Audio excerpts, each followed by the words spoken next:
ဒါကအပါနန်းပွဲတော်ထဲမှာရောင်းနေတဲ့ Eastern Style ပြည်ကြီးငါးတုပ်ပဲဖြစ်ပါရဲ့ရှင်။ဒါလေးတွေကတော့ပြည်ကြီးငါးလေးတွေကိုပပလေးကြတာလေးတွေပါ။သူကပြည်ကြီးငါးလေးတွေကိုပြုတ်နေပါရဲ့ရှင်။ဒါကတော့ရှမ်းနန်ရဲ့ကြက်သွန်နီလေးတွေရဲ့ထည့်ပါရဲ့ရှင်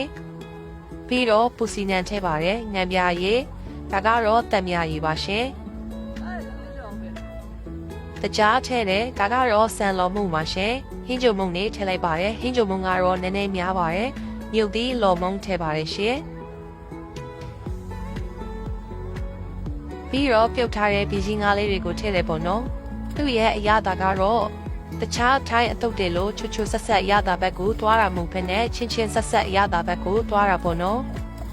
ဒီတပွဲကိုဘတ်60ပေးရပါတယ်ရှင်ဒါကတော့ဖျားပွဲမှာရောင်းတဲ့ Eastern Style ပြည်ကြီးငါးတုပ်ပေါ့နော်မြန်မာငွေနဲ့ဆိုရင် 9000 8000 ဝန်းကျင်ပါရှင်